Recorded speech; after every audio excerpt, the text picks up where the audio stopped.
ਦ Harpreet Singh show ਦੇ ਅੱਜ ਦੇ ਇਸ ਐਪੀਸੋਡ ਵਿੱਚ ਆਪ ਸਭ ਦਾ ਹਾਰਦਿਕ ਸਵਾਗਤ ਹੈ। ਮੈਂ ਹਾਂ ਤੁਹਾਡਾ ਹੋਸਟ ਹਰਪ੍ਰੀਤ ਸਿੰਘ, ਸਰੀ, ਬ੍ਰਿਟਿਸ਼ ਕੋਲੰਬੀਆ, ਕੈਨੇਡਾ ਤੋਂ। ਪ੍ਰੋਗਰਾਮ ਦੇ ਸੈਗਮੈਂਟ ਵਿੱਚ ਤੁਹਾਨੂੰ ਲੈ ਕੇ ਜਾ ਰਹੇ ਹਾਂ ਲੁਧਿਆਣਾ, ਅਤੇ ਲੁਧਿਆਣੇ ਦੇ ਵਿੱਚ ਤੁਹਾਡੀ ਗੱਲਬਾਤ ਕਰਾਵਾਂਗੇ ਹਰੀਓਮ ਜਿੰਦਲ ਜੀ ਨਾਲ। ਇੱਕ ਐਜੂਕੇਸ਼ਨਿਸਟ ਨੇ, ਪੇਸ਼ੇ ਵਜੋਂ ਵਕੀਲ ਵੀ ਹੈਗੇ ਨੇ ਅਤੇ ਨਾਲ ਫਿਲੈਂਥਰੋਪਿਸਟ ਵੀ ਨੇ, ਅਤੇ ਇਹਨਾਂ ਨਾਲ ਅਸੀਂ ਕਾਫੀ ਵਾਰੀ ਗੱਲਬਾਤ ਕਰ ਚੁੱਕੇ ਹਾਂ ਇੱਕ ਬਹੁਤ ਹੀ ਅਹਿਮ ਮੁੱਦੇ ਦੇ ਉੱਤੇ ਕਿ ਕਿਸ ਤਰ੍ਹਾਂ ਇਹ ਸਟਰੀਟ ਲੈਵਲ 'ਤੇ ਜਾ ਕੇ ਬੱਚਿਆਂ ਦੀ ਜ਼ਿੰਦਗੀ ਚੇਂਜ ਲਿਆਉਣ ਦੀ ਕੋਸ਼ਿਸ਼ ਕਰ ਰਹੇ ਨੇ। ਹਰ ਇੱਕ ਚੀਜ਼ ਨੂੰ ਜੇਕਰ ਅਸੀਂ ਚੇਂਜ ਕਰਨਾ ਹੈ ਤਾਂ ਕਿਹਾ ਜਾਂਦਾ ਹੈ ਕਿ education is the key to progress. ਪਰ ਭਾਰਤ ਵਿੱਚ 75 ਸਾਲ ਦੀ ਆਜ਼ਾਦੀ ਤੋਂ ਬਾਅਦ ਵੀ ਐਜੂਕੇਸ਼ਨ ਸਿਸਟਮ ਦੇ ਵਿੱਚ ਕਈ ਖਾਮੀਆਂ ਨੇ, ਜਿਸ ਦੇ ਬਾਰੇ ਹਰੀਓਮ ਜਿੰਦਲ ਜੀ ਮਹਿਸੂਸ ਕਰਦੇ ਨੇ ਕਿ ਇਹਨਾਂ ਵਿੱਚ ਚੇਂਜਸ ਲਿਆਉਣ ਦੀ ਲੋੜ ਹੈ। ਅਤੇ ਐਜੂਕੇਸ਼ਨ ਬਾਈ ਰੋਟ ਨਹੀਂ ਹੋਣੀ ਚਾਹੀਦੀ, ਬਲਕਿ ਐਜੂਕੇਸ਼ਨ ਜੋ ਹੈਗੀ ਹੈ ਉਹ ਉਸ ਤਰੀਕੇ ਦੀ ਹੋਣੀ ਚਾਹੀਦੀ ਜਿਹੜੀ ਕਿ ਰੋਜ਼ਮਰਾ ਜ਼ਿੰਦਗੀ ਵਿੱਚ ਸਾਨੂੰ ਮਦਦ ਕਰ ਸਕੇ। ਸੋ ਉਸ ਸੰਬੰਧ ਵਿੱਚ ਕੀ ਹਨ ਉਹ ਚੀਜ਼ਾਂ ਜਿਸ ਬਾਰੇ ਸਮਝਦੇ ਨੇ ਹਰੀਓਮ ਜਿੰਦਲ ਜੀ ਕਿ ਕੁਝ ਚੇਂਜਸ ਲਿਆਉਣ ਦੀ ਲੋੜ ਹੈ, ਕਿੱਥੇ ਕੁਝ ਖਾਮੀਆਂ ਨੇ, ਕਿੱਥੇ ਕੁਝ ਕੰਮ ਕਰਨ ਦੀ ਲੋੜ ਹੈ। ਇਸ ਸੰਬੰਧ ਵਿੱਚ ਅਸੀਂ ਗੱਲਬਾਤ ਕਰਾਂਗੇ। ਸੋ ਆਓ ਚੱਲਦੇ ਹਾਂ ਹਰੀਓਮ ਜਿੰਦਲ ਜੀ ਕੋਲ ਅਤੇ ਗੱਲਬਾਤ ਦਾ ਸਿਲਸਿਲਾ ਸ਼ੁਰੂ ਕਰਦੇ ਹਾਂ। ਹਰੀਓਮ ਜੀ, ਜੀ ਆਇਆਂ ਨੂੰ, welcome to the program. Harpreet ji, thank you very much. ਤੁਸੀਂ ਬਹੁਤ ਪੇਨ ਲੈਂਦੇ ਹੋ, ਬਹੁਤ ਮਿਹਨਤ ਕਰਦੇ ਹੋ ਲੋਕਾਂ ਤੱਕ, ਅਲੱਗ-ਅਲੱਗ ਲੋਕਾਂ ਦੇ ਵਿਚਾਰ ਪਹੁੰਚਾਉਣ ਦੇ ਵਿੱਚ। ਮੈਂ ਬਹੁਤ ਹੀ ਜ਼ਿਆਦਾ ਓਬਲਾਈਜ਼ਡ ਫੀਲ ਕਰ ਰਿਹਾ। Please accept my gratitudes. Thank you so much ji, and congratulations to you for the kind of work that you are doing. That's really appreciable.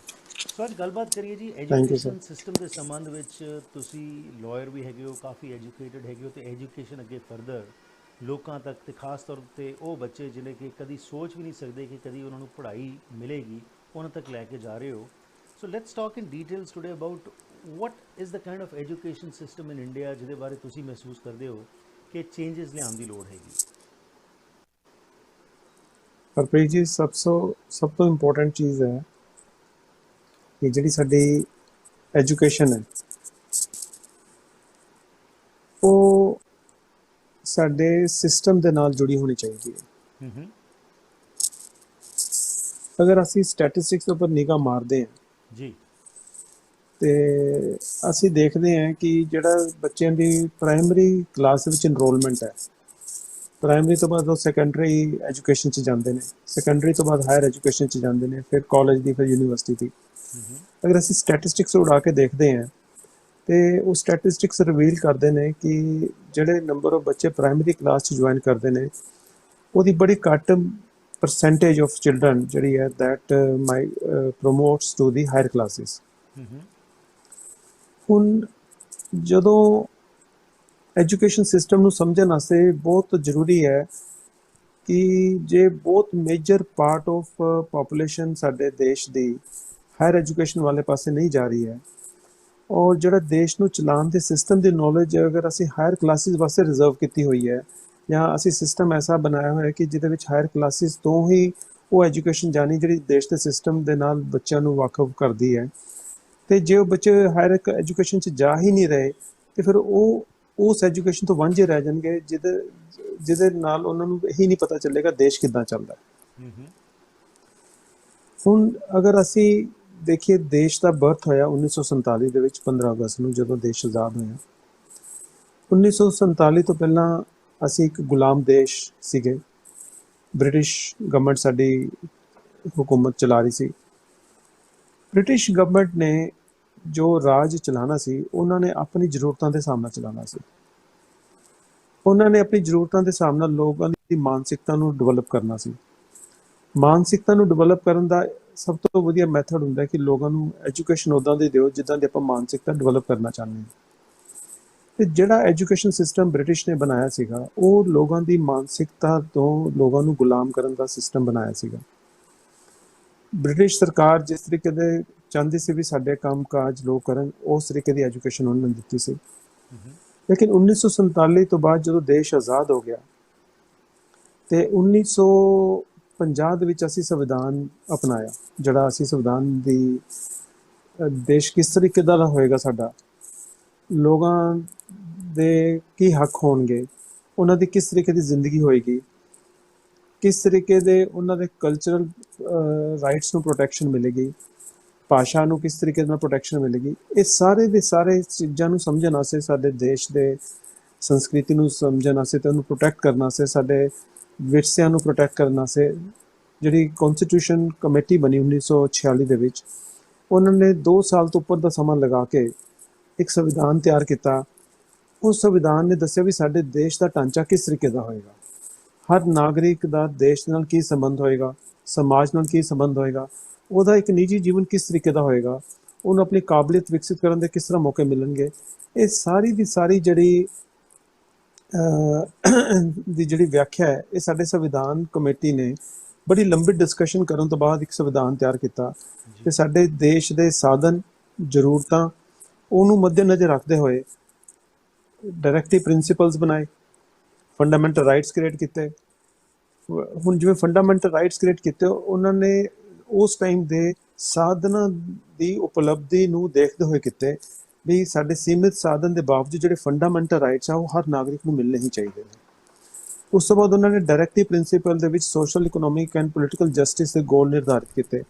ਉਹ ਵੀ ਉਹਨਾਂ ਨੇ ਕਿਹਾ ਵੀ ਜਿਵੇਂ ਜਿਵੇਂ ਸਾਡੇ ਸਾਧਨਾਂ ਦੀ ਵ੍ਰਿੱਧੀ ਹੋਏਗੀ, ਡਿਵੈਲਪਮੈਂਟ ਵਧੇਗੀ ਕੰਟਰੀ ਦੀ, ਉਸ ਟਾਈਮ ਤੋਂ ਟਾਈਮ ਅਸੀਂ ਉਹ ਗੋਲ ਨੂੰ ਹਾਸਲ ਕਰਨਾ ਹੈ ਜਿਹੜਾ ਸਮਾਜਿਕ, ਰਾਜਨੀਤਿਕ ਤੇ ਆਰਥਿਕ ਨਿਆਂ ਹਰ ਨਾਗਰਿਕ ਨੂੰ ਦੇਵੇਗਾ।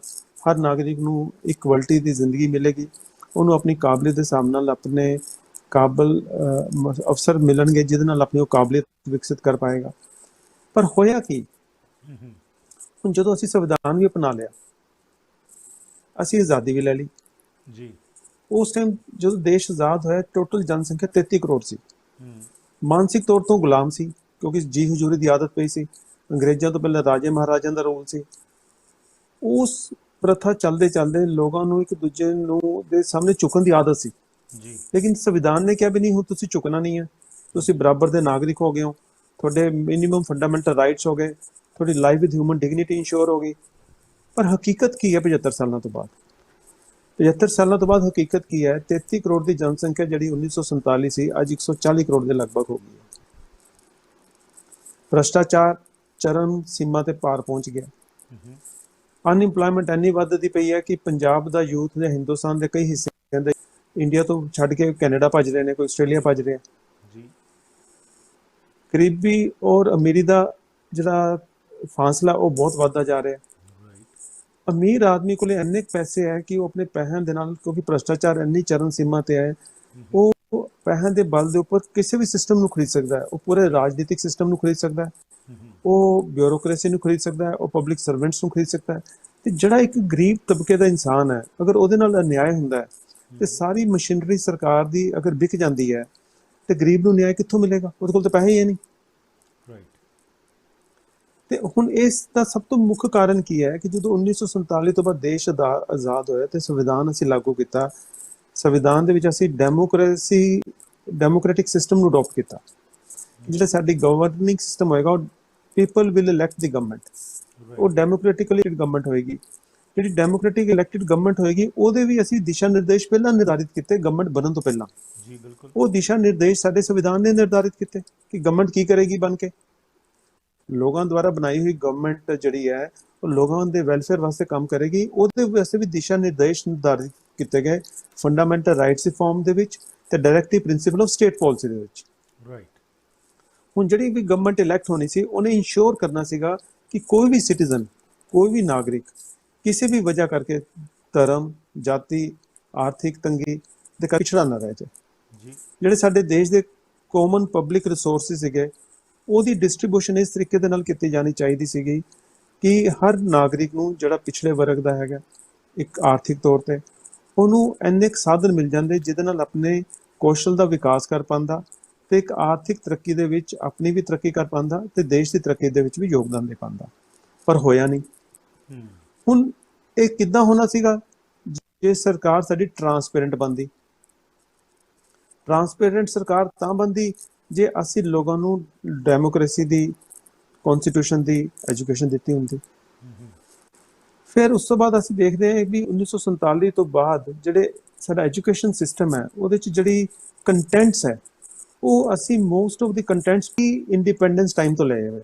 ਐਬਸੋਲੂਟਲੀ। ਸੋ ਇੱਕ ਬ੍ਰਿਟਿਸ਼ ਤਾਂ ਚਲੇ ਗਏ, ਲੇਕਿਨ ਜੋ ਬ੍ਰਿਟਿਸ਼ ਸਿਸਟਮ ਛੱਡ ਕੇ ਗਏ ਉਹ ਬਿਊਰੋਕ੍ਰੇਸੀ 'ਚ ਵੀ ਦੇਖਿਆ ਗਿਆ, ਐਡਮਿਨਿਸਟ੍ਰੇਸ਼ਨ ਵਿੱਚ ਵੀ ਦੇਖਿਆ ਗਿਆ, ਤੇ ਜਿਹੜੇ ਸਾਡੇ ਐਜੂਕੇਸ਼ਨ ਪਾਲਿਸੀਜ਼ ਨੇ ਉਹਨਾਂ 'ਚ ਵੀ ਉਹ ਚੇਂਜਸ ਨਹੀਂ ਲਿਆਂਦੇ ਗਏ ਜਿਹੜੇ ਕਿ ਹੋਣੇ ਚਾਹੀਦੇ ਸੀ।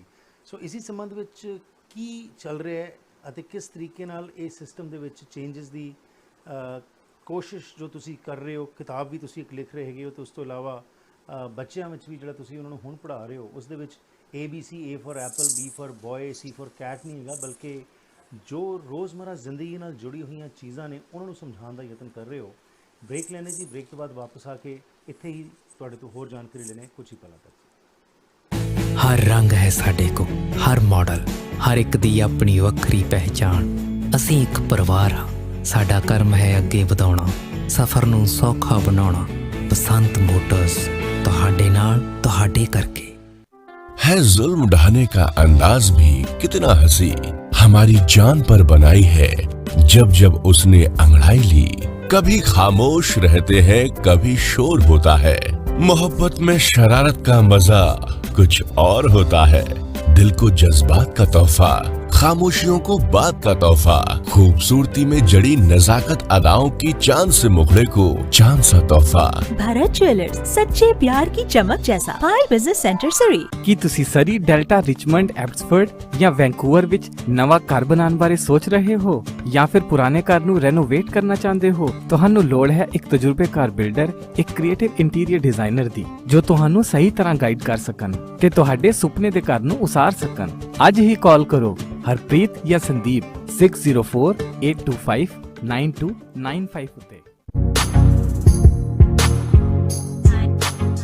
ਸ਼ਾਮਲ ਹੋ ਤੁਸੀਂ ਦਾ ਹਰਪ੍ਰੀਤ ਸਿੰਘ ਸ਼ੋਅ ਵਿੱਚ, ਤੇ ਅੱਜ ਦੇ ਇਸ ਪ੍ਰੋਗਰਾਮ ਵਿੱਚ ਅਸੀਂ ਤੁਹਾਨੂੰ ਲੈ ਕੇ ਗਏ ਹਾਂ ਲੁਧਿਆਣੇ, ਤੇ ਮੇਰਾ ਸਾਥ ਦੇ ਰਹੇ ਨੇ ਹਰੀਓਮ ਜਿੰਦਲ ਜੀ। ਗੱਲਬਾਤ ਚੱਲ ਰਹੀ ਹੈ ਭਾਰਤ ਦੇ ਐਜੂਕੇਸ਼ਨ ਸਿਸਟਮ ਬਾਰੇ। ਅੱਜ ਹਾਇਰ ਐਜੂਕੇਸ਼ਨ ਦੀ ਜਦੋਂ ਅਸੀਂ ਗੱਲ ਕਰ ਰਹੇ ਹਾਂ, ਤਾਂ ਜਿਸ ਤਰੀਕੇ ਨਾਲ ਪ੍ਰਾਈਵੇਟਾਈਜੇਸ਼ਨ ਦੀ ਦੌਰ ਚੱਲ ਰਿਹਾ ਇੰਡੀਆ ਦੇ ਵਿੱਚ, ਐਜੂਕੇਸ਼ਨ ਵੀ ਜੋ ਹੈ ਬਹੁਤ ਵੱਡੇ ਪੱਧਰ 'ਤੇ ਪ੍ਰਾਈਵੇਟਾਈਜ਼ ਹੋ ਗਈ ਹੈ। 1947 ਤੋਂ ਬਾਅਦ ਹੁਣ ਤੱਕ ਦਾ ਜਿਹੜਾ ਮਾਡਲ ਰਿਹਾ, ਜਿਹੜੇ ਐਜੂਕੇਸ਼ਨ ਪਾਲਿਸੀਜ਼ ਦੇ ਵਿੱਚ ਚੇਂਜਸ ਆਉਣੇ ਚਾਹੀਦੇ ਸੀ, ਕਿ ਉਹ ਆਏ, ਜਿਸ ਨਾਲ ਕਿ ਲੋਕ ਜਿਹੜੇ ਸਨ ਆਪਣੀ ਰੋਜ਼ਮਰੀ ਜ਼ਿੰਦਗੀ ਨਾਲ ਉਸ ਨੂੰ ਜੋੜ ਕੇ ਜੀ ਸਕਦੇ। ਜੋ ਡਾਇਰੈਕਟਿਵ ਪ੍ਰਿੰਸੀਪਲ ਜਾਂ ਹੋਰ ਕੌਨਸਟੀਟਿਊਸ਼ਨ ਵਿੱਚ ਜਿਹੜੀਆਂ ਮਾਨਤਾਵਾਂ ਮਿਲੀਆਂ, ਕਿ ਉਹ ਲੋਕਾਂ ਨੂੰ ਉਸ ਦਾ ਬੈਨੀਫਿਟ ਹੋ ਰਿਹਾ ਹੈ, ਇਹਨਾਂ ਚੀਜ਼ਾਂ 'ਤੇ ਅਸੀਂ ਗੱਲਬਾਤ ਕਰ ਰਹੇ ਹਾਂ। ਸੋ ਮੁੜ ਤੋਂ ਚੱਲਦੇ ਹਾਂ ਜੀ ਹਰੀਓਮ ਜਿੰਦਲ ਜੀ ਕੋਲ, ਤੇ ਗੱਲਬਾਤ ਦਾ ਸਿਲਸਿਲਾ ਅੱਗੇ ਤੋਰਦੇ ਹਾਂ। ਸੋ ਹਰੀਓਮ ਜੀ, ਤੁਸੀਂ ਦੱਸ ਰਹੇ ਸੀ 1947 ਤੋਂ ਬਾਅਦ ਵੀ ਐਜੂਕੇਸ਼ਨ ਪਾਲਿਸੀ ਦੇ ਵਿੱਚ ਕੋਈ ਚੇਂਜ ਜਿਹੜਾ ਹੈ ਉਹ ਨਜ਼ਰ ਨਹੀਂ ਆਇਆ, ਉਸ ਦਾ ਕੀ ਪ੍ਰਭਾਵ ਪਿਆ? ਹਰਪ੍ਰੀਤ ਜੀ, ਅਗਰ ਆਪਾਂ ਥਿਓਰੈਟੀਕਲ ਨਾ ਜਾਈਏ, ਆਪਾਂ ਪ੍ਰੈਕਟੀਕਲ ਰਿਐਲਿਟੀਜ਼ ਦੇਖੀਏ ਇੰਡੀਆ ਦੀ, ਪ੍ਰੈਕਟੀਕਲ ਰਿਐਲਿਟੀਜ਼ ਕੀ ਕਹਿੰਦੀਆਂ ਜੀ। ਅੱਜ ਵੀ 20 to 30% people are living below the poverty line. Gap between rich and poor is increasing at a huge rate. Absolutely. Corruption is very high. Inflation is very high. Cost of living is very very high nowadays. ਜੀ। ਅਸੀਂ ਹੁਣ theoretical ਜਾਂਦੇ, ਜਦੋਂ ਅਸੀਂ ਇਹਨਾਂ ਦੇ ਆંકੜੇ ਦੇ ਉੱਪਰ ਨਜ਼ਰ ਮਾਰਦੇ ਹਾਂ, ਫਿਰ child trafficking is very high, drug is a very big issue now. ਇਹ ਜਿਹੜੀ ਸੋਸ਼ਲ ਪ੍ਰੋਬਲਮਸ ਹੈ ਬਹੁਤ ਵੱਡੇ ਲੈਵਲ ਦੀਆਂ, ਇਹ ਕਿਉਂ ਹੋਈਆਂ?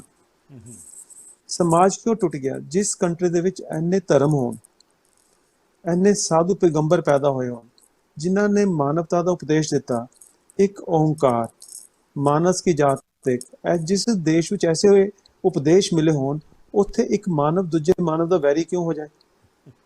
ਜੀ। ਤੇ ਸਾਨੂੰ ਸਮਝਣਾ ਪਏਗਾ ਨਾ ਇਹ ਕਿਉਂ ਹੋਇਆ। ਐਬਸੋਲੂਟਲੀ ਜੀ। ਧਰਮ ਦਾ ਪ੍ਰਭਾਵ ਕਿਉਂ ਘਟਿਆ? ਰਾਈਟ। ਹੁਣ ਅਸੀਂ ਜਦੋਂ ਲਾਅ ਬੇਸਡ ਸੋਸਾਇਟੀ ਦੀ ਗੱਲ ਕਰਦੇ ਹਾਂ ਔਰ ਮੋਰਲ ਬੇਸਡ ਸੋਸਾਇਟੀ ਦੀ ਗੱਲ ਕਰਦੇ ਹਾਂ, ਅੱਜ ਲੋਕਾਂ ਨੂੰ ਡਰ ਹੈ ਲਾਅ ਦਾ, ਮੋਰੈਲਿਟੀ ਦਾ ਨਹੀਂ ਹੈ। ਤੇ ਜੇ ਲਾਅ ਦਾ ਡਰ ਹੈ, ਲਾਅ ਨੇ ਸਾਡੇ ਕੰਡਕਟ ਨੂੰ ਰੈਗੂਲੇਟ ਕਰਨਾ ਹੈ ਜੀ। Law is such a system ਵਿਚ ਇਜ਼ ਇਨਫੋਰਸੇਬਲ ਬਾਈ ਲਾਅ। ਉਹਦਾ ਪੂਰਾ ਸਟਰਕਚਰ ਹੈ। ਕੱਲ ਨੂੰ ਤੁਸੀਂ ਗਵਰਨਮੈਂਟ ਦਾ ਰੂਲ ਨਹੀਂ ਮੰਨਦੇ ਹੋ, ਗਵਰਨਮੈਂਟ ਦੀ ਡਾਇਰੈਕਸ਼ਨ ਨੂੰ ਨਹੀਂ ਮੰਨਦੇ ਹੋ, ਗਵਰਨਮੈਂਟ ਤੁਹਾਨੂੰ ਅਰੈਸਟ ਕਰ ਲੇਗੀ। ਰਾਈਟ। ਮੋਰੈਲਿਟੀ ਦੇ ਵਿੱਚ ਤੁਸੀਂ ਇੱਕ ਮੋਰਲ ਰੂਲ ਨਹੀਂ ਫੋਲੋ ਕਰਦੇ ਹੋ, ਤੁਹਾਨੂੰ ਕੋਈ ਅਰੈਸਟ ਹੀ ਨਹੀਂ ਕਰ ਸਕਦਾ। ਤੇ ਜਿਸ ਚੀਜ਼ ਦਾ ਜ਼ਿਆਦਾ ਫੀਅਰ ਹੈ, ਉਸ ਫੀਅਰ ਨੂੰ ਸਾਡੇ ਐਜੂਕੇਸ਼ਨ ਦੇ ਨਾਲ ਜੋੜਨ ਦੀ ਜ਼ਰੂਰਤ ਹੈ, ਜਿਹਦੇ ਨਾਲ ਲੋਕਾਂ ਦਾ ਕੰਡਕਟ ਠੀਕ ਹੋਵੇ। ਬਿਲਕੁਲ। ਹੁਣ ਉਹ ਐਜੂਕੇਸ਼ਨ ਅਗਰ ਆਪਾਂ ਦੇ ਹੀ ਨਹੀਂ ਰਹੇ ਬੱਚਿਆਂ ਨੂੰ, ਤੇ ਫਿਰ ਬੱਚਿਆਂ ਨੂੰ ਕਿਸ ਤਰੀਕੇ ਨਾਲ ਪਤਾ ਚੱਲੇਗਾ ਕਿ ਰੂਲ ਆਫ ਲਾਅ ਕੀ ਹੁੰਦਾ ਹੈ, ਕਨਸਟੀਟਿਊਸ਼ਨ ਕੀ ਹੈ, ਲੋਕਤੰਤਰ ਕੀ ਹੈ, ਟੈਕਸਿਸ ਦਾ ਕੀ ਰੋਲ ਹੈ, ਮੇਰੇ ਰਾਈਟਸ ਕੀ ਹੈ, ਮੇਰੇ ਰਾਈਟਸ ਮਿਲਣੇ ਕਿਸ ਤਰ੍ਹਾਂ, ਉਹਨੂੰ ਪਤਾ ਹੀ ਨਹੀਂ ਹੋਏਗਾ ਤੇ ਲਵੇਗਾ ਕਿੱਦਾਂ?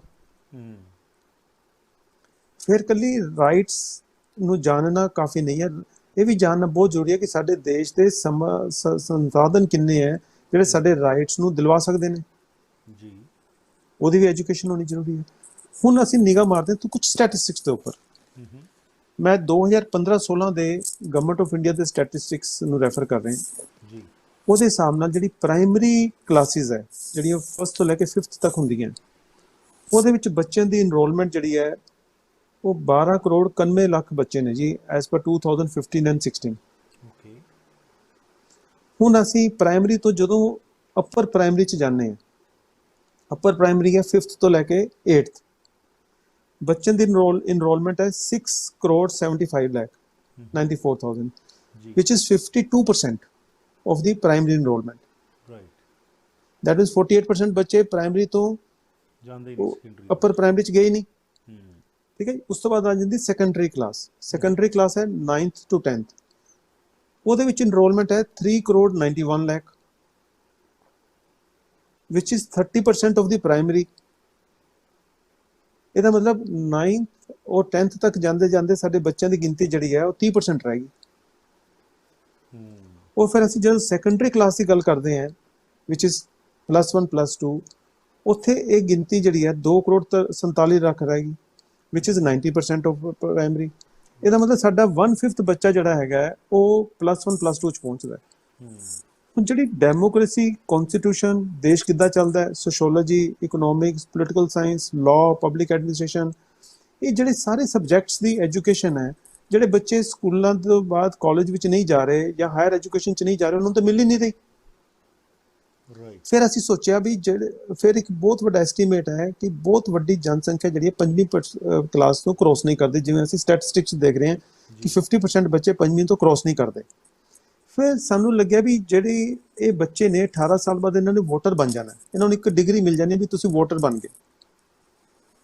ਹੁਣ ਵੋਟਰ ਤੇ ਬਣ ਗਏ, ਵੋਟ ਦੀ ਵੈਲਿਊ, ਉਹਦੀ ਅਹਿਮੀਅਤ, ਇਲੈਕਸ਼ਨ, ਕਨਸਟੀਟਿਊਸ਼ਨ, ਵੋਟ ਕੀ ਕਰ ਸਕਦੀ ਹੈ, ਕਿਸ ਤਰੀਕੇ ਦੇ ਨਾਲ ਸਮਾਜ ਨੂੰ ਬਦਲ ਸਕਦੀ ਹੈ, ਉਹਦੀ ਤੇ ਸਿੱਖਿਆ ਮਿਲੀ ਨਹੀਂ। ਬਿਲਕੁਲ, ਉਹ 18 ਸਾਲ ਬਾਅਦ ਵੋਟਰ ਬਣ ਗਿਆ, ਲੇਕਿਨ ਇਹਨੂੰ ਸਮਝ ਨਹੀਂ ਵੋਟ ਕਿਹਨੂੰ ਪਾਣੀ ਹੈ, ਕਿਉਂ ਪਾਣੀ ਹੈ। ਵੋਟ ਦੀ ਬਿਲਕੁਲ, ਇਸ ਕਰਕੇ ਕਰਪਸ਼ਨ ਵੱਧ ਗਈ, ਕਿਉਂਕਿ ਇਗਨੋਰੈਂਟ ਲੋਕ ਹੈ ਜਿਹੜੇ ਕਰਪਟ ਪੋਲੀਟੀਸ਼ੀਅਨ, ਉਹਨਾਂ ਨੂੰ ਕਹਿੰਦੇ ਖਰੀਦ ਲਓ, ਦਾਰੂ ਦੀਆਂ ਬੋਤਲਾਂ ਦੇ ਦਿਓ, ਪੈਸੇ ਵੰਡ ਦਿਓ ਵੋਟ ਇਲੈਕਸ਼ਨ ਦੇ ਟਾਈਮ ਤੇ। ਹੁਣ ਕਰਪਟ ਬੰਦਿਆਂ ਦੇ ਬੇਸ ਉੱਪਰ, ਜਦੋਂ ਵੋਟਰ ਦੇ ਬੇਸ ਉੱਪਰ ਜਿਹੜਾ ਇਗਨੋਰੈਂਟ ਵੋਟਰ ਹੈ ਉਹਦੇ ਬੇਸ ਉੱਪਰ ਕਰਪਟ ਬੰਦੇ ਜਦੋਂ ਚੁਣਾਵ ਲੜ ਕੇ ਚੁਣਾਵ ਜਿੱਤ ਜਾਣਗੇ, ਉਹਨਾਂ ਨੇ ਪਾਲਿਸੀਆਂ ਕਿੱਦਾਂ ਦੀ ਬਣਾਉਣੀ ਹੈ ਜੀ। ਉਹਨਾਂ ਨੇ ਇਨਕਲੂਸਿਵ ਗਰੋਥ ਦੀ ਪਾਲਿਸੀ ਨਹੀਂ ਬਣਾਉਣੀ, ਉਹਨਾਂ ਨੇ ਐਕਸਕਲੂਸਿਵ ਦੀ ਬਣਾਉਣੀ ਹੈ। ਐਕਸਕਲੂਸਿਵ ਪਾਲਿਸੀ ਜਿਹੜੀ ਹੈ ਉਹ ਅਮੀਰ ਗਰੀਬ ਦਾ ਫਾਸਲਾ ਹੋਰ ਵਧਾ ਦੇਗੀ। ਤੇ ਇਹ ਸਾਰੀ ਚੀਜ਼ਾਂ ਨੂੰ ਮੱਦੇਨਜ਼ਰ ਰੱਖਦੇ ਹੋਏ ਸਾਨੂੰ ਲੱਗਿਆ ਵੀ ਜਿਹੜੀ ਸਿੱਖਿਆ ਬੱਚਿਆਂ ਨੂੰ BA ਲੈਵਲ ਤੇ ਮਿਲਣੀ ਹੈ ਔਰ ਉਹ ਬੱਚਿਆਂ ਨੇ BA 'ਚ ਪਹੁੰਚਣਾ ਹੀ ਨਹੀਂ ਹੈ ਜਾਂ ਹਾਇਰ ਸੈਕੰਡਰੀ 'ਚ ਪਹੁੰਚਣਾ ਹੀ ਨਹੀਂ ਹੈ, ਇਹ ਸਿੱਖਿਆ ਇਹਨਾਂ ਨੂੰ ਪ੍ਰਾਇਮਰੀ ਕਲਾਸਾਂ 'ਚ ਦੇਣੀ ਸ਼ੁਰੂ ਕਰੋ। ਫਿਰ ਅਸੀਂ ਜਿਹੜੇ ਸਾਰੇ subject, sociology, economics, political science, law, public administration, democracy, constitution, ਇਹਨਾਂ ਦੇ ਜਿਹੜੇ ਮੇਨ ਕੰਟੈਂਟਸ ਹੈ ਜਿਹਦੇ ਨਾਲ ਇੰਟਰੋਡਕਸ਼ਨ ਬੜੇ ਆਰਾਮ ਦੇ ਨਾਲ ਪ੍ਰਾਇਮਰੀ ਲੈਵਲ ਤੇ ਦਿੱਤੀ ਜਾ ਸਕਦੀ ਹੈ, ਅਸੀਂ ਉਹ ਸਾਰੇ ਕਨਸੈਪਟਸ ਨੂੰ ਅਲਫਾਬੈਟਸ ਨਾਲ ਜੋੜਿਆ। ਅਸੀਂ ਫਿਰ A for apple, B for bat, C for cat, D for dog ਪੜ੍ਹਾਉਣ ਦੀ ਬਜਾਏ ਅਸੀਂ ਇਹਨਾਂ ਸਬਜੈਕਟਾਂ ਦੇ ਨਾਲ ਰਿਲੇਟਿਡ ਜਿਹੜੇ ਵਰਡਸ ਨੇ ਉਹ ਪੜ੍ਹਾਉਣੇ ਸ਼ੁਰੂ ਕੀਤੇ, ਜਿਵੇਂ A for ਐਡਮਿਨਿਸਟ੍ਰੇਸ਼ਨ। ਹੁਣ A for ਐਡਮਿਨਿਸਟ੍ਰੇਸ਼ਨ 'ਚ ਬੱਚੇ ਪਬਲਿਕ ਐਡਮਿਨਿਸਟ੍ਰੇਸ਼ਨ ਸਿੱਖ ਲੈਂਦੇ ਵੀ ਪਬਲਿਕ ਐਡਮਿਨਿਸਟ੍ਰੇਸ਼ਨ ਕੀ ਚੀਜ਼ ਹੁੰਦੀ ਹੈ। ਪਬਲਿਕ ਐਡਮਿਨਿਸਟ੍ਰੇਸ਼ਨ ਦੇ ਵਿੱਚ ਉਹ ਟੈਰੀਟੋਰੀਅਲ ਐਡਮਿਨਿਸਟ੍ਰੇਸ਼ਨ ਸਿੱਖਦੇ ਨੇ, ਫੰਕਸ਼ਨਲ ਐਡਮਿਨਿਸਟ੍ਰੇਸ਼ਨ ਸਿੱਖਦੇ ਨੇ, ਔਰ ਉਸ ਤੋਂ ਇਲਾਵਾ ਨੈਚੁਰਲ ਰਿਸੋਰਸਿਸ ਜਿਹੜੇ ਸਾਧਨ ਹੈ ਸਾਡੇ ਦੇਸ਼ ਦੇ, ਉਹਦੀ ਐਡਮਿਨਿਸਟ੍ਰੇਸ਼ਨ ਕਿੱਦਾਂ ਹੁੰਦੀ ਹੈ, ਉਸ ਚੀਜ਼ ਨੂੰ ਬੱਚੇ ਰਾਈਟਸ ਦੇ ਨਾਲ ਆਪਣੇ ਨਾਲ ਕਨੈਕਟ ਵੀ ਕਰਨਾ ਸਿੱਖਦੇ ਨੇ। ਠੀਕ ਹੈ, ਇਸੇ ਤਰ੍ਹਾਂ ਫਿਰ ਬੱਚੇ ਅੱਗੇ ਚੱਲ ਕੇ D for ਡੈਮੋਕ੍ਰੇਸੀ ਸਿੱਖਦੇ ਨੇ, ਉਹ ਪੂਰਾ ਡੈਮੋਕ੍ਰੇਸੀ ਦਾ ਸਬਜੈਕਟ ਸਿੱਖ ਲੈਂਦੇ ਨੇ। C for ਕਨਸਟੀਟਿਊਸ਼ਨ 'ਚ ਮੇਨ ਕਨਸਟੀਟਿਊਸ਼ਨ ਜਿਹੜੀ ਡੇ ਟੂ ਡੇ ਲਾਈਫ ਦੇ ਨਾਲ ਕਨਸਟੀਟਿਊਸ਼ਨ ਇਫੈਕਟ ਕਰਦਾ ਹੈ, ਜਿਵੇਂ ਬੱਚੇ ਸਿੱਖਦੇ ਨੇ what is the meaning of constitution, ਉਹ ਕਹਿੰਦਾ ਜੀ constitution is a document which informs about my rights and duties। ਸਿੱਧਾ ਸਿੱਖਦੇ ਨੇ ਮੇਰੇ rights and duties both are defined in the constitution and how the country is to be administered। ਇਹ ਵੀ ਸਿੱਖਦੇ ਨੇ ਵੀ ਪੂਰੇ ਦੇਸ਼ ਦੀ ਐਡਮਿਨਿਸਟ੍ਰੇਸ਼ਨ ਕਿਸ ਤਰ੍ਹਾਂ ਹੋਣੀ ਹੈ। ਫਿਰ ਉਹ ਡੈਮੋਕ੍ਰੇਸੀ ਵਿੱਚ ਸਿੱਖ ਲੈਂਦੇ ਵੀ ਗਵਰਨਮੈਂਟ ਮੈਂ ਬਣਾਉਣੀ ਹੈ, ਤੇ ਉਹਨਾਂ ਨੂੰ ਇਹ ਵੀ ਪਤਾ ਚੱਲਦਾ ਵੀ ਡੈਮੋਕ੍ਰੇਸੀ 'ਚ ਇਲੈਕਟਿਡ ਗਵਰਨਮੈਂਟ ਦੇ ਉੱਪਰ constitution acts as a regulator ਕਿ how the government has to function. ਠੀਕ ਹੈ ਜੀ। ਇਸੇ ਤਰ੍ਹਾਂ E for ਇਲੈਕਸ਼ਨ ਸਿੱਖਦੇ ਨੇ, ਕਿਉਂਕਿ ਡੈਮੋਕ੍ਰੈਟਿਕ ਸਿਸਟਮ ਦੇ ਵਿੱਚ E for ਇਲੈਕਸ਼ਨ ਦੇ ਨਾਲ ਉਹਨਾਂ ਨੂੰ ਪੂਰਾ ਇਲੈਕਸ਼ਨ ਸਿਸਟਮ ਪਤਾ ਹੋਣਾ ਚਾਹੀਦਾ ਕਿ ਵੋਟ ਪਾਉਣ ਦੀ ਉਮਰ ਕਿੰਨੀ ਹੈ, ਵੋਟ ਜਿਹਨੂੰ ਪਾਣੀ ਉਹਦੀ ਉਮਰ ਕਿੰਨੀ ਹੈ, ਵੋਟ ਇਲੈਕਸ਼ਨ ਕੌਣ ਕੰਡਕਟ ਕਰਾਉਂਦਾ ਹੈ, ਇਹ ਸਾਰੀ ਚੀਜ਼ਾਂ ਈ ਫॉर ਇਲੈਕਸ਼ਨ ਸਿੱਖ ਲੈਂਦੇ ਨੇ। ਤੇ ਐਸ ਫॉर ਸੋਸ਼ਲ ਸਰਵਿਸ ਦੇ ਵਿੱਚ ਉਹਨਾਂ ਨੂੰ ਅਸੀਂ ਸਮਾਜਿਕ ਜ਼ਿੰਮੇਵਾਰੀ ਬਾਰੇ ਸਿਖਾਉਂਦੇ ਹਾਂ, ਡੀ ਫॉर ਡਿਊਟੀ ਔਰ social service, S for social ਦੇ ਵਿੱਚ ਉਹਨਾਂ ਦਾ ਲਿੰਕ ਕਰ ਦਿੰਦੇ ਦੋਵਾਂ ਦਾ ਵੀ ਤੁਹਾਡੀ ਸੋਸ਼ਲ ਰਿਸਪੌਂਸਿਬਿਲਿਟੀਜ਼ ਕੀ ਹੈ।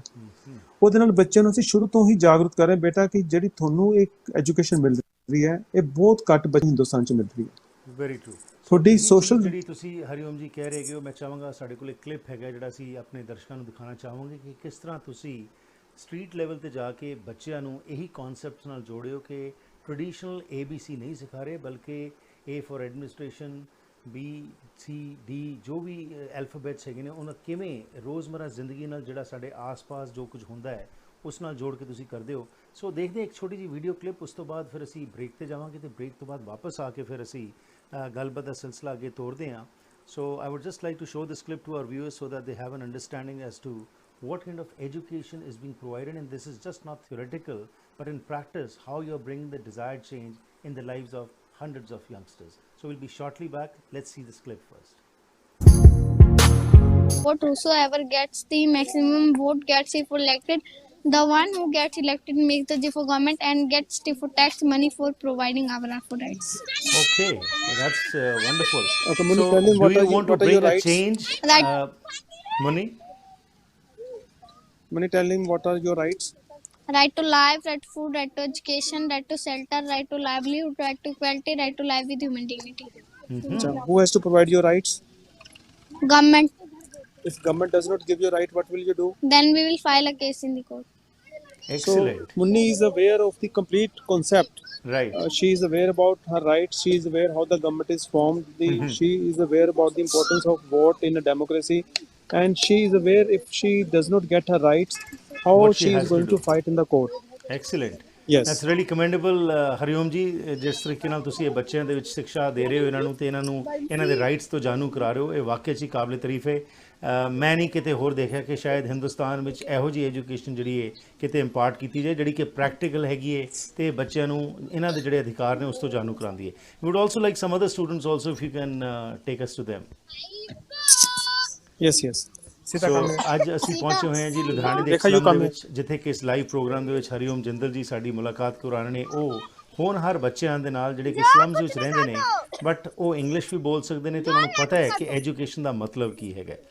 ਸੋ ਹਰੀਓਮ ਜੀ, ਇਹ ਟਰਾਂਸਫਰਮੇਸ਼ਨ ਜਿਹੜੀ ਤੁਸੀਂ ਕਰਾ ਰਹੇ ਹੈਗੇ ਹੋ ਇਸ ਦੇ ਨਾਲ ਇਹ ਬੱਚਿਆਂ ਦੀ ਜ਼ਿੰਦਗੀ ਬਦਲ ਜਾਏਗੀ। ਕੌਣ ਹੈ ਬੱਚੀ ਜੀ, ਕੀ ਨਾਂ ਹੈ ਇਸ ਦਾ ਤੇ ਇਸ ਕੋਲੋਂ ਕੀ ਸਾਨੂੰ ਸੁਣਾਓਗੇ? Her name is Rekha. ਤੇ ਨਾ ਸਾਡਾ ਜਿਹੜਾ ਇੰਡੀਆ ਦਾ ਕਨਸਟੀਟਿਊਸ਼ਨ ਹੈ ਉਹਦੇ ਚ preamble is very important because preamble defines how the country's what is going to be the shape of our country. ਜੀ। So Rekha will tell about the preamble. Rekha, tell about the preamble. We the people of India having solemnly resolved to constitute India into a sovereign, socialist, secular, democratic republic and to secure to all its citizens justice, social, economic and political liberty of thought expression, belief, faith and worship, equality of status and opportunity, and to promote among them all fraternity, assuring the dignity of the individual and the unity and integrity of the nation. Excellent. So this is the complete preamble of the constitution, which many children in India will not be knowing despite going to good schools. Absolutely. And once they know the constitution, once they know the preamble, once they know the democratic process, as they are growing in age, they are definitely going to fight for their rights. Definitely. Not only that. अच्छा रेखा बताओ कि हमें देश को सुधारना है तो क्या करना पड़ेगा? नॉलेज स्प्रेड करना पड़ेगा। नॉलेज को स्प्रेड करना पड़ेगा। तो इनको ये ਇਹਨਾਂ ਨੂੰ ਇਹ ਕਨਸੈਪਟ ਸਮਝਾਇਆ ਜਾ ਰਿਹਾ ਹੈ ਕਿ ਇਕੱਲੇ ਇਹਨਾਂ ਦੀ ਨੌਲੇਜ ਲੈਣ ਦੇ ਨਾਲ ਦੇਸ਼ ਨਹੀਂ ਬਦਲਿਆ ਜਾਣਾ, ਕਿਉਂਕਿ ਜਿਹੜੀ ਮੈਜੋਰਿਟੀ ਪੋਪੂਲੇਸ਼ਨ ਹੈ ਉਹਨੂੰ ਇਹ ਵਾਲੀ ਸਿੱਖਿਆ ਵੰਡਣੀ ਪੈਣੀ ਸਾਨੂੰ। ਐਬਸੋਲੂਟਲੀ। ਤੇ ਇਹ ਅਸੀਂ ਕਨਸੈਪਟ ਇਹਨਾਂ ਨੂੰ ਪਹਿਲਾਂ ਸਮਝਾਣਾ। What is social service? To think about others in the society, to help other in real. ਹਾਂ, ਹੁਣ ਅਸੀਂ ਐਸ ਫॉर ਸੋਸ਼ਲ ਸਰਵਿਸ ਸਮਝਾਉਂਦੇ ਹਾਂ ਕਿ ਵੀ ਜਿਹੜੀ ਸੋਸ਼ਲ ਸਰਵਿਸ ਦਾ ਕਨਸੈਪਟ ਹੈ, ਜਿਵੇਂ ਅਸੀਂ ਸੋਸ਼ਲ ਸਰਵਿਸ ਕਰਦੇ ਹਾਂ ਇਹਨਾਂ ਵਾਸਤੇ, ਤੇ ਇਹਨਾਂ ਨੂੰ ਵੀ ਸੋਸ਼ਲ ਸਰਵਿਸ ਦੇਸ਼ ਵਿੱਚ ਫੈਲਾਣੀ ਪੈਣੀ ਹੈ through education. Great. Any other student, Hariom ji? A for admin, B for ballot box, C for constitution, D for democracy, E for election, F for freedom, G for government, H for happy, I for independence, J for judge, K for knowledge, L for love, M for money, N for notice, O for opinion, P for power, Q for question, R for right, S for social, T for tax, U for unique, V for word, W for work, X for extra, Y for youth, Z for Z. Start. A for admin, B for ballot box, C for constitution, D for democracy, E for election, F for freedom, G for government, H for happy, I for India, J for judge, K for knowledge, L for law, M for money, N for notice, O for opinion, P for power, Q for question, R for right, S for state, T for tax, U for unique, V for word, W for word, X for extra, Y for youth, Z for zeal. ਸੋ ਇੱਕ clip ਅਸੀਂ ਦੇਖੀ ਜੀ ਜਿਸ ਦੇ ਵਿੱਚ ਕਿ ਬੱਚੇ ਜਿਹੜੇ ਹੈਗੇ ਨੇ ਕਿਸ ਤਰੀਕੇ ਨਾਲ ਉਹ ABC ਦਾ ਜੋ ਸਹੀ ਕਨਸੈਪਟ ਹੈ ਉਹ ਸਮਝ ਰਹੇ ਨੇ ਤੇ ਉਸ ਦੇ ਨਾਲ ਨਾਲ ਸਿਰਫ ਇਹ ਲਫ਼ਜ਼ੀ ਤੌਰ ਤੇ ਨਹੀਂ ਉਹ ਸਿੱਖ ਰਹੇ ਬਲਕਿ ਉਹਨਾਂ ਦੇ ਉੱਤੇ ਪੂਰਾ ਉਹਨਾਂ ਨੂੰ ਸਮਝਾਇਆ ਜਾਂਦਾ ਹੈ ਤਾਂ ਕਿ ਉਹ ਬੈਟਰ ਸਿਟੀਜ਼ਨਸ ਬਣ ਸਕਣ। ਕੰਸਰਨ ਸਿਟੀਜ਼ਨ ਜਦੋਂ ਕੋਈ ਹੋਏਗਾ ਤਾਂ ਉਸਦੇ ਫੈਸਲੇ ਵੀ ਸਹੀ ਹੋਣਗੇ।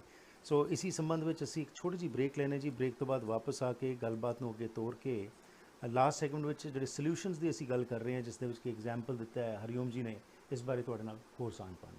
ਦੇਖਦੇ ਰਹੋ ਤਾਂ ਹਰਪ੍ਰੀਤ ਸਿੰਘ। ਕੁਦਰਤ ਦੇ ਸੌਮਿਆਂ ਦੀ ਵਰਤੋਂ ਆਯੁਰਵੇਦਾ ਰਾਹੀਂ 5000 ਸਾਲਾਂ ਤੋਂ ਚੱਲਦੀ ਆ ਰਹੀ ਹੈ ਤੇ ਹੁਣ ਕੈਨੇਡਾ ਵਿੱਚ ਹੀ ਬਣਾਏ ਗਏ ਹੈਲਥ ਕੈਨੇਡਾ ਵੱਲੋਂ ਅਪਰੂਵਡ 100% ਸ਼ੁੱਧ ਆਯੁਰਵੈਦਿਕ ਡਾਇਟਰੀ ਸਪਲੀਮੈਂਟਸ ਦਾ ਲਾਭ ਲੈ ਸਕਦੇ ਹੋ। Stress, anxiety, insomnia, blood sugar, kidney, bladder, ਹਾਜ਼ਮਾ, ਆਈਸਾਈਟ ਜਾਂ ਕਿਸੇ ਵੀ ਕਿਸਮ ਦੀ ਬਿਮਾਰੀ ਦਾ ਆਰਗੈਨਿਕ ਇਲਾਜ, ਜੋੜਾਂ ਦੀਆਂ ਦਰਦਾਂ ਤੇ ਸਰੀਰਕ ਮਸਾਜ ਲਈ ਕਈ ਕਿਸਮ ਦੇ ਆਯੁਰਵੈਦਿਕ ਤੇਲ ਵੀ ਉਪਲਬਧ ਹਨ। ਹੋਲਸੇਲ ਕੀਮਤਾਂ ਲਈ ਕਾਲ 604 628 2003। ਘਰ ਇੱਕ ਐਸੀ ਥਾਂ ਹੁੰਦੀ ਹੈ ਜਿੱਥੇ ਹਰ ਕੋਈ ਆਪਣੀ ਨਿੱਜੀ ਜ਼ਿੰਦਗੀ ਦੇ ਸੁਨਹਿਰੀ ਪਲ ਯਾਦ ਰੱਖਦਾ ਹੈ। ਉਹ ਜਗ੍ਹਾ ਜਿੱਥੇ ਉਹ ਰਹਿੰਦਾ ਹੈ ਤੇ ਪਿਆਰ ਭਰਿਆ ਜੀਵਨ ਬਤੀਤ ਕਰਦਾ ਹੈ। ਇਹ ਗੱਲਾਂ ਤਾਂ ਹੀ ਪੂਰੀਆਂ ਹੁੰਦੀਆਂ ਨੇ ਜਦ ਕਿਸੇ ਜਗ੍ਹਾ ਨੂੰ ਸਜੇ ਹੋਏ ਘਰ 'ਚ ਬਦਲਿਆ ਜਾਵੇ। ਨਵੇਂ ਘਰਾਂ ਨੂੰ ਫਰੇਮਿੰਗ ਤੋਂ ਲੈ ਕੇ ਫਿਨਿਸ਼ਿੰਗ ਤੱਕ, ਡ੍ਰੇਪਰੀ, ਪੇਂਟਿੰਗਸ ਤੋਂ ਲੈ ਕੇ ਡੈਕੋਰੇਸ਼ਨ ਅਸੈਸਰੀਜ਼ ਤੱਕ, ਤੁਸੀਂ SK ਹੋਮ ਡਿਜ਼ਾਈਨਸ ਦੀਆਂ ਪ੍ਰੋਫੈਸ਼ਨਲ ਸਰਵਿਸਿਜ਼ ਲੈ ਕੇ ਆਪਣੇ ਸੁਪਨਿਆਂ ਦੇ ਘਰ ਨੂੰ ਹਕੀਕਤ 'ਚ ਬਦਲ ਸਕਦੇ ਹੋ। ਕੰਟੈਕਟ ਕਰੋ ਸੰਦੀਪ ਕੌਰ 6048259295।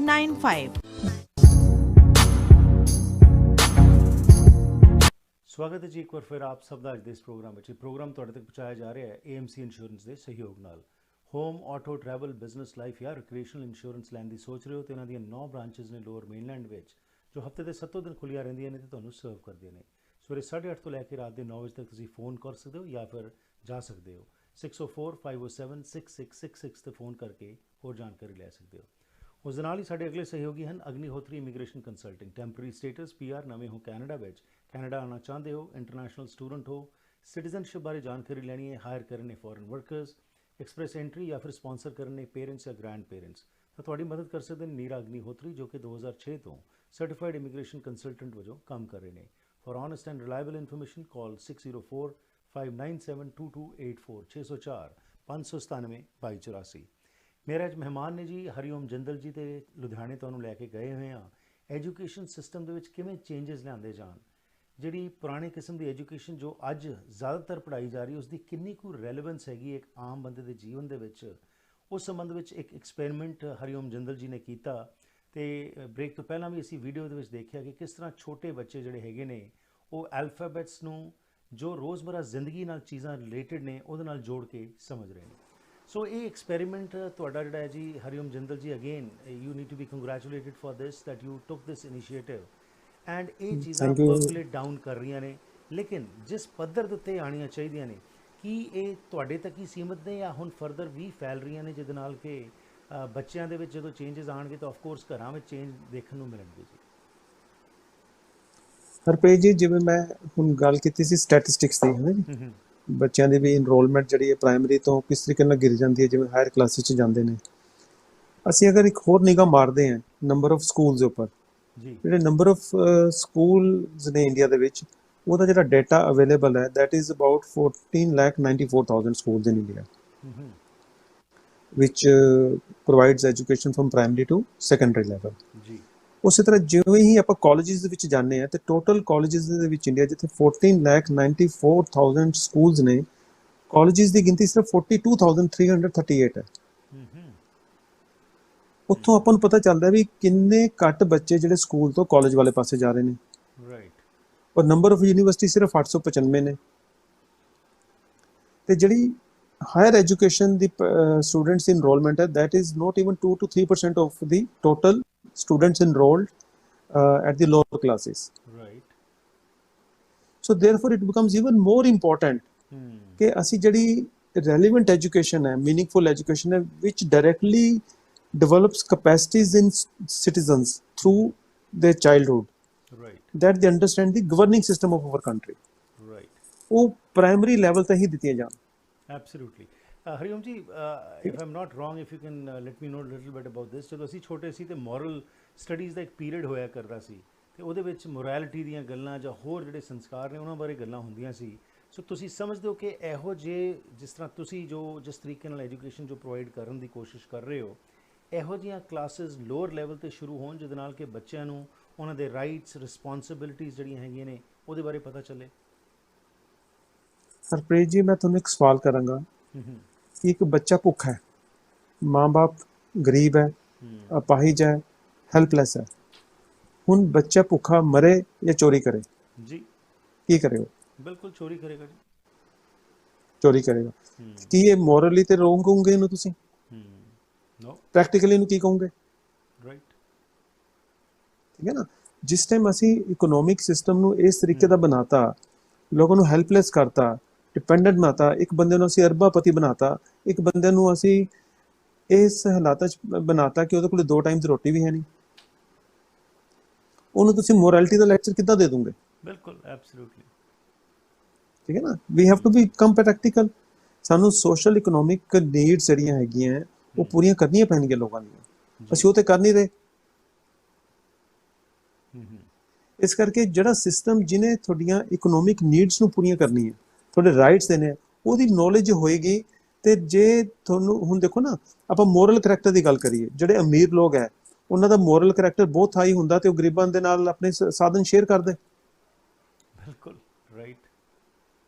ਉਹਨਾਂ ਦੇ ਵਿੱਚ ਜਿਨ੍ਹਾਂ ਦੇ ਕੋਲੇ ਸਾਧਨ ਆ, ਉਹਨਾਂ ਨੇ ਐਗਜ਼ਾਮਪਲ ਸੈੱਟ ਕਰਨੀ ਹੈ ਨਾ। ਗਰੀਬ ਆਦਮੀ ਕਿੱਦਾਂ ਐਗਜ਼ਾਮਪਲ ਸੈੱਟ ਕਰ ਲੇਗਾ? ਜੀ ਬਿਲਕੁਲ, ਉਹਦੇ ਕੋਲ ਤਾਂ ਸਾਧਨ ਹੀ ਹੈ ਨਹੀਂ। ਤੇ ਜਿਹੜੇ ਅਮੀਰ ਆ ਹੋਰ ਅਮੀਰ ਹੋ ਰਹੇ ਨੇ, ਰਾਈਟ, ਉਹਨਾਂ ਨੂੰ ਕੋਈ ਸ਼ਰਮ ਨਹੀਂ ਹੈ ਕਿ ਵੀ ਸੜਕਾਂ ਤੇ ਬੱਚੇ ਘੁੰਮ ਰਹੇ ਨੇ, ਕੋਈ ਨੰਗਾ ਘੁੰਮ ਰਿਹਾ ਹੈ, ਕਿਸੇ ਕੋਲੇ ਪਾਉਣ ਨੂੰ ਕੱਪੜੇ ਹੈ ਨਹੀਂ, ਕਿਸੇ ਕੋਲੇ ਰੋਟੀ ਹੈ ਨਹੀਂ, ਉਹਦੇ ਕੋਲ ਐਜੂਕੇਸ਼ਨ ਹੈ ਨਹੀਂ। ਮੋਰੈਲਿਟੀ ਦੀ ਐਗਜ਼ਾਮਪਲ ਕੌਣ ਸੈੱਟ ਕਰੇਗਾ? ਤੁਹਾਡੀ ਗੱਲ ਬਿਲਕੁਲ ਸਹੀ ਹੈ ਜੀ, ਐਬਸੋਲੂਟਲੀ। ਲੇਕਿਨ ਇਹੀ ਜਜ਼ਬਾ ਜਿਹੜਾ ਹੈਗਾ ਫਿਰ ਕਿਵੇਂ ਆਵੇ, ਕਿਸ ਤਰ੍ਹਾਂ ਉਸ ਸਿਸਟਮ ਦੇ ਵਿੱਚ ਚੇਂਜ ਲਿਆਂਦਾ ਜਾਵੇ? ਮੇਰਾ ਸਵਾਲ ਸੀ, ਜਿਸ ਤਰ੍ਹਾਂ ਤੁਹਾਨੂੰ ਇਸੇ ਕਰਕੇ ਆਪ ਜੋ ਕਰ ਰਹੇ ਹੋ ਲੁਧਿਆਣੇ ਦੇ ਵਿੱਚ, ਕੀ ਫਰਦਰ ਵੀ ਕੁਝ ਤੁਸੀਂ ਇਨੀਸ਼ੀਏਟਿਵਸ ਲੈ ਰਹੇ ਹੋ, ਹੋਰ ਆਊਟਰੀਚ ਕਰ ਰਹੇ ਹੋ, ਤੇ ਕੀ ਬਾਕੀ ਦੀ ਥਾਵਾਂ ਐਕਸੈਪਟ ਕਰ ਰਹੀਆਂ ਨੇ ਇਹ ਚੀਜ਼ਾਂ ਜਿਹੜੀਆਂ ਤੁਸੀਂ ਇੰਟਰੋਡਿਊਸ ਕਰਨਾ ਚਾਹੁੰਦੇ ਹੋ? ਹਰਪ੍ਰੀਤ ਜੀ, ਮੈਂ ਤੇ ਐਫਰਟਸ ਬਹੁਤ ਜ਼ਿਆਦਾ ਕਰ ਰਿਹਾ ਜੀ। ਮੈਂ ਸਕੂਲਸ ਨੂੰ ਅਪੀਲ ਕਰ ਰਿਹਾ ਵੀ ਤੁਸੀਂ ਐਜੂਕੇਸ਼ਨ ਬਦਲੋ। ਮੈਂ ਕਾਲਜਿਸ ਦੇ ਜਿਹੜੇ ਪ੍ਰੋਫੈਸਰਸ ਨੇ ਸੋਸ਼ੀਓਲੋਜੀ, ਇਕਨੋਮਿਕਸ, ਪੋਲੀਟੀਕਲ ਸਾਇੰਸ, ਉਹਨਾਂ ਨੂੰ ਮੈਂ ਸਵਾਲ ਕਰਦਾ ਹਾਂ, ਥਰੂ ਆਪਣੀ ਪੋਸਟਾਂ ਤੇ ਵੀ ਕਰਦਾ ਹਾਂ, 1-to-1 ਵੀ ਕਰਦਾ। ਮੈਂ ਕਹਿੰਦਾ ਵੀ social science, political science, economics, ਇਹ 3 ਸਬਜੈਕਟਾਂ ਦੀ ਸਟੱਡੀ ਨੇ ਲੋਕਾਂ ਨੂੰ ਕਾਬਲ ਬਣਾਉਣਾ ਸੀ ਇਕਨੋਮਿਕ ਸਿਸਟਮ ਨੂੰ ਸਮਝਣ ਵਾਸਤੇ, ਸੋਸ਼ੀਓਲੋਜੀ ਨੇ ਸੋਸ਼ਲ ਸਿਸਟਮ ਨੂੰ ਸਮਝਣ ਵਾਸਤੇ, ਤੇ ਪੋਲੀਟੀਕਲ ਸਾਇੰਸ ਨੇ ਪੋਲੀਟੀਕਲ ਸਿਸਟਮ ਨੂੰ ਸਮਝਣ ਵਾਸਤੇ। ਤਿੰਨਾਂ ਸਬਜੈਕਟ ਨੇ ਸਾਡੇ ਸੋਸ਼ਲ, ਇਕਨੋਮਿਕ ਐਂਡ ਪੋਲੀਟੀਕਲ ਜਿਹੜੇ ਗੋਲ ਸੀ ਸੰਵਿਧਾਨ ਦੇ, ਉਹਦੀ ਅਚੀਵ ਕਰਨ 'ਚ ਮਦਦ ਕਰਨੀ ਸੀ। ਮੈਂ ਕਿਹਾ 75 ਸਾਲਾਂ 'ਚ ਤੁਸੀਂ ਗੈਪ ਵਧਾਤਾ, ਗੈਪ ਘਟਾਉਣ ਦੀ ਬਜਾਏ ਤੁਸੀਂ ਕੀ ਪੜ੍ਹਾ ਰਹੇ ਹੋ? ਤਾਂ ਉਹਨਾਂ ਕੋਲ ਜਵਾਬ ਨਹੀਂ ਮਿਲਦਾ ਮੈਨੂੰ ਸਹੀ।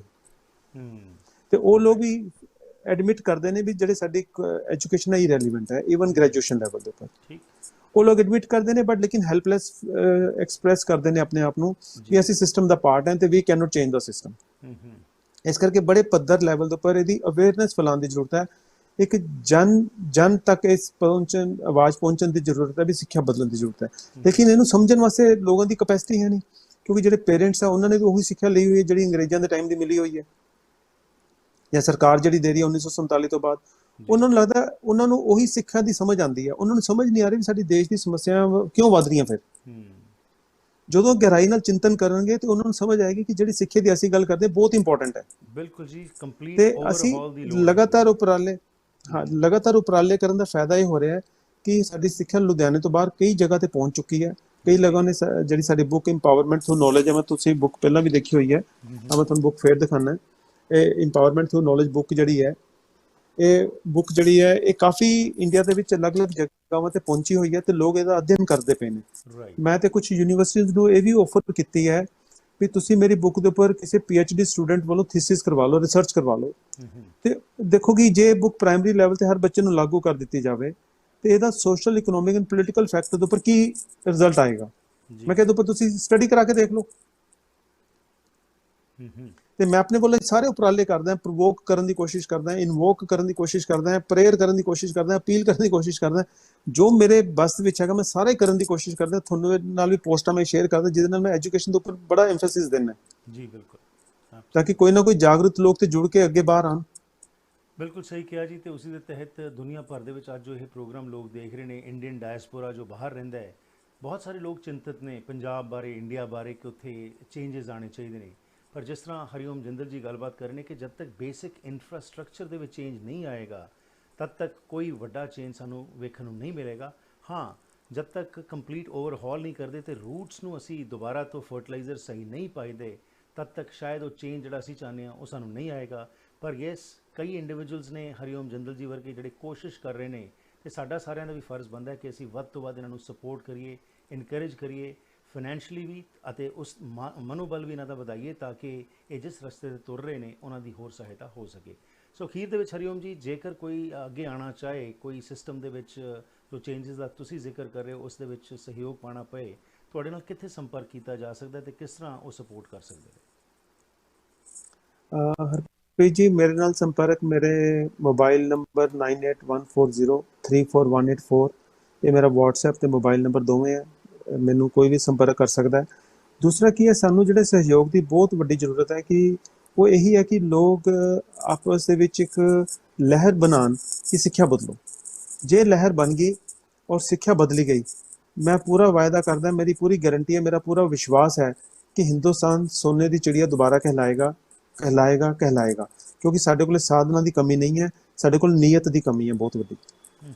ਉਸ ਨੀਅਤ ਦੀ ਕਮੀ ਜਿਹੜੀ ਹੈ ਉਹ ਸਾਡੇ ਸਿਸਟਮ ਨੂੰ ਸਮਝਣ ਦੇ ਨਾਲ ਹੀ ਸਮਝ ਆਣੀ ਹੈ ਕਿ ਵੀ ਅਸੀਂ ਨੀਅਤ ਨੂੰ ਕਿੱਦਾਂ ਠੀਕ ਕਰਨਾ ਹੈ। ਜਦੋਂ ਹਰ ਬੰਦਾ ਸਿੱਖਿਤ ਹੋ ਜਾਏਗਾ ਸਹੀ ਸਿੱਖਿਆ ਦੇ ਨਾਲ, ਫਿਰ ਉਹ ਸਮਾਜ ਦਾ ਜ਼ਿੰਮੇਦਾਰ ਤੇ ਇੱਕ ਜਾਗਰੂਕ ਨਾਗਰਿਕ ਬਣੇਗਾ। ਉਹ ਜ਼ਿੰਮੇਦਾਰ ਔਰ ਜਾਗਰੂਕ ਨਾਗਰਿਕ ਲਾਲਚੀ ਨਹੀਂ ਹੁੰਦੇ ਨੇ, ਉਹ ਆਪਣੇ ਜ਼ਿੰਮੇਦਾਰੀਆਂ ਨੂੰ ਵੀ ਸਮਝਦੇ ਨੇ ਤੇ ਸਮਾਜ ਦੇ ਦੂਜੇ ਲੋਕਾਂ ਦੀ ਜ਼ਿੰਮੇਦਾਰੀਆਂ ਨੂੰ ਵੀ ਸਮਝਦੇ ਨੇ, ਆਪਣੀ ਜ਼ਰੂਰਤਾਂ ਨੂੰ ਵੀ ਸਮਝਦੇ ਨੇ, ਦੂਜਿਆਂ ਦੀ ਵੀ ਜ਼ਰੂਰਤਾਂ ਨੂੰ ਵੀ ਸਮਝਦੇ ਨੇ। ਉਹ ਇੱਕ ਬੈਲੈਂਸਡ ਔਰ ਸਥਿਰ ਸਮਾਜ ਬਣਾਉਣ ਦੇ ਵਿੱਚ ਬਹੁਤ ਵੱਡੀ ਮਦਦ ਕਰਦੇ ਨੇ। ਤੇ ਮੈਨੂੰ ਲੱਗਦਾ ਕਿ ਸਿੱਖਿਆ ਤੋਂ ਬਿਨਾਂ ਹੋਰ ਕੋਈ ਹਲਚਲ ਸਾਡੇ ਕੋਲ ਚਾਰਾ ਨਹੀਂ ਹੈ। ਅਸੀਂ ਪ੍ਰਾਇਮਰੀ ਤੋਂ ਹੀ ਸਿੱਖਿਆ ਵਧੀਆ ਦਈਏ, ਪ੍ਰਾਇਮਰੀ ਤੋਂ ਹੀ ਜਾਗਰੂਕ ਇਨਸਾਨ ਪੈਦਾ ਕਰੀਏ ਤਾਂ ਕਿ ਜਿਵੇਂ ਜਿਵੇਂ ਵੱਡੇ ਹੋਣ ਉਹ ਆਪਣੇ ਮਾਨਸਿਕ ਦੇ ਵਿੱਚ ਜਿਹੜੀ ਉਹਨਾਂ ਦੇ ਵਿੱਚ ਸਿੱਖਿਆ ਗਈ ਹੈ ਉਸ ਸਿੱਖਿਆ ਦੇ ਨਾਲ ਬਾਕੀ ਚੀਜ਼ਾਂ ਨੂੰ ਮਾਪਣਾ ਸ਼ੁਰੂ ਕਰਨ। ਤੇ ਇਹਦੇ ਵਿੱਚ ਸਾਨੂੰ ਲੋਕਾਂ ਦੀ ਸਹਿਯੋਗ ਦੀ ਜ਼ਰੂਰਤ ਹੈ ਕਿ ਲੋਕ ਇਸ ਲਹਿਰ ਨੂੰ ਫੈਲਾਉਣ। ਜੀ ਬਿਲਕੁਲ ਜੀ, ਐਂਡ ਸਾਨੂੰ ਪੂਰੀ ਆਸ ਹੈ ਕਿ ਵੱਧ ਚੜ੍ਹ ਕੇ ਲੋਕ ਅੱਗੇ ਆਉਣਗੇ। ਤੇ ਜਾਂਦੇ ਜਾਂਦੇ ਜੀ, ਤੁਸੀਂ ਇੱਕ ਕਿਤਾਬ ਵੀ ਜਿਹੜੀ ਹੈਗੀ ਸੀ ਉਹ ਕਦੋਂ ਤੁਹਾਡੀ ਹੁਣ ਆ ਰਹੀ ਹੈਗੀ ਹੈ? ਤੁਸੀਂ ਮੈਨੂੰ ਇੱਕ ਪ੍ਰੋਗਰਾਮ ਦੇ ਵਿੱਚ ਦੱਸਿਆ ਸੀ ਕਿ ਜੀ ਉਹ ਤੁਹਾਡੀ ਕਿਤਾਬ ਜਿਹੜੀ ਉਹ ਪੂਰੀ ਪਬਲਿਸ਼ ਹੋ ਜਾਏਗੀ ਅਤੇ ਉਸ ਦੇ ਵਿੱਚ ਬਹੁਤ ਕੁਝ ਲੋਕਾਂ ਨੂੰ ਪੜ੍ਹਨ ਨੂੰ, ਸਮਝਣ ਨੂੰ ਮਿਲੇਗਾ। ਸੋ ਕਿੱਥੇ ਤੱਕ ਪਹੁੰਚੀ ਉਹ ਕਿਤਾਬ? ਹਰਪ੍ਰੀਤ ਜੀ, ਉਹ ਕਿਤਾਬ ਮੇਰੀ ਆਲਮੋਸਟ ਮੁਕੰਮਲ ਹੈ। ਉਹਦੀ ਮੈਂ ਪੰਜਾਬੀ ਤੇ ਹਿੰਦੀ ਅਨੁਵਾਦ ਕਰਵਾ ਰਿਹਾ ਸੀਗਾ। ਥੋੜੀ ਜਿਹੀ ਉਸ ਅਨੁਵਾਦ ਦੇ ਵਿੱਚ ਥੋੜਾ ਜਿਹਾ ਟਾਈਮ ਜ਼ਿਆਦਾ ਲੱਗ ਰਿਹਾ ਜੀ, ਤੇ ਮੈਨੂੰ ਪੂਰੀ ਉਮੀਦ ਹੈ ਕਿ ਅਗਲੇ 1-2 ਮਹੀਨਿਆਂ ਤੱਕ ਉਹ ਮੇਰੀ ਕਿਤਾਬ ਜਿਹੜੀ ਹੈ ਆਫੀਸ਼ੀਅਲੀ ਰਿਲੀਜ਼ ਹੋਣ ਵਾਸਤੇ ਤਿਆਰ ਹੋ ਜਾਏਗੀ। ਲੇਕਿਨ ਉਹ ਅਸੀਂ ਕਿਤਾਬ ਨੂੰ ਲਾਂਚਿੰਗ ਦਾ ਸਿਸਟਮ ਅਸੀਂ ਬੜਾ ਡਿਫਰੈਂਟ ਕਰ ਰਹੇ ਹਾਂ। ਅਸੀਂ ਕੋਈ ਬੁੱਕ ਰਿਲੀਜ਼ ਫੰਕਸ਼ਨ ਦੇ ਵਿੱਚ ਬੁੱਕ ਰਿਲੀਜ਼ ਨਹੀਂ ਕਰਾਂਗੇ, ਅਸੀਂ ਬੁੱਕ ਇਨਫੋਰਮੇਸ਼ਨ ਰਿਲੀਜ਼ ਕਰਾਂਗੇ। ਓਕੇ। ਤੇ ਜਿਹੜਾ ਬੰਦਾ ਚਾਹਵਾਨ ਹੋਏਗਾ, ਜਿਹੜਾ ਸਾਡੇ ਨਾਲ ਸਿਸਟਮ ਨੂੰ ਸਮਝਣ ਦੀ ਕੋਸ਼ਿਸ਼ ਕਰੇਗਾ, ਉਸੇ ਨੂੰ ਹੀ ਅਸੀਂ ਬੁੱਕ ਦੀ ਡਿਲੀਵਰੀ ਦੇਵਾਂਗੇ, ਨਹੀਂ ਤੇ ਬਾਕੀਆਂ ਨੂੰ ਅਸੀਂ ਬੁੱਕ ਦੀ ਡਿਲੀਵਰੀ ਨਹੀਂ ਦੇਵਾਂਗੇ। ਔਰ ਇਹਦੇ ਵਿੱਚ ਅਸੀਂ ਚਾਹਾਂਗੇ ਕਿ ਜਿਹੜਾ ਯੂਥ ਹੈ ਇੰਡੀਆ ਦਾ, ਜਿਹੜਾ ਮੱਧਮ ਵਰਗ ਦਾ ਯੂਥ ਹੈ, ਸਕੂਲ ਕਾਲਜਿਸ 'ਚ ਪੜ੍ਹ ਰਿਹਾ ਤੇ ਸਟਰਗਲ ਕਰ ਰਿਹਾ ਇਕਨੋਮਿਕ ਸਾਧਨਾਂ ਤੋਂ, ਉਹ ਬੁੱਕ ਜ਼ਰੂਰ ਪੜ੍ਹੇ। ਤੇ ਇੱਕ ਸਾਡੇ ਫੌਜੀ ਜਵਾਨ ਜ਼ਰੂਰ ਬੁੱਕ ਪੜ੍ਹਨ, ਜਿਹੜੇ ਸਾਡੇ ਦੇਸ਼ ਨੂੰ ਪ੍ਰੋਟੈਕਟ ਕਰਦੇ ਨੇ, ਆਪਣੀ ਜਾਨਾਂ ਦੀ ਕੁਰਬਾਨੀ ਦਿੰਦੇ ਨੇ। ਔਰ ਉਹਨਾਂ ਦੀ ਕੁਰਬਾਨੀ ਸਦਕਾ ਹੀ ਜਿਹੜੇ ਸਾਡੇ ਲੋਕ ਵਿਕਸਿਤ ਹੋ ਰਹੇ ਨੇ, ਜਿਹੜੇ ਪੈਸੇ ਕਮਾ ਰਹੇ ਨੇ, ਧਨ ਇਕੱਠਾ ਕਰ ਰਹੇ ਨੇ, ਤਾਂ ਇਕੱਠਾ ਕਰ ਪਾ ਰਹੇ ਨੇ ਕਿ ਸਾਡੇ ਬਾਰਡਰਾਂ ਦੇ ਉੱਪਰ ਸਾਡੇ ਜਵਾਨ ਆਪਣੀ ਸ਼ਹੀਦੀਆਂ ਦਿੰਦੇ ਨੇ, ਦੇਸ਼ ਨੂੰ ਪ੍ਰੋਟੈਕਟ ਕਰਦੇ ਨੇ, ਤਾਂ ਇਕਨੋਮਿਕ ਤਰੱਕੀ ਹੁੰਦੀ ਹੈ। ਤੇ ਉਹਨਾਂ ਲੋਕਾਂ ਨੂੰ ਤੇ ਯੂਥ ਨੂੰ ਬੁੱਕ ਪੜ੍ਹਨ ਦੀ ਬਹੁਤ ਜ਼ਰੂਰਤ ਹੈ ਜੀ। ਜ਼ਰੂਰ ਜੀ, ਆਉਣ ਵਾਲੇ ਸਮੇਂ ਦੇ ਵਿੱਚ ਜਦੋਂ ਇਹ ਬੁੱਕ ਰਿਲੀਜ਼ ਹੋਏਗੀ, ਮੁੜ ਤੋਂ ਅਸੀਂ ਤੁਹਾਡਾ ਆਪਣੇ ਸਰੋਤਿਆਂ ਨਾਲ, ਦਰਸ਼ਕਾਂ ਨਾਲ ਰੂਬਰੂ ਤੁਹਾਨੂੰ ਕਰਾਵਾਂਗੇ। ਤੁਹਾਡਾ ਬਹੁਤ ਬਹੁਤ ਧੰਨਵਾਦ ਜਿਹੜੇ ਤੁਸੀਂ ਇਨੀਸ਼ੀਏਟਿਵਸ ਲੈ ਰਹੇ ਹੋ।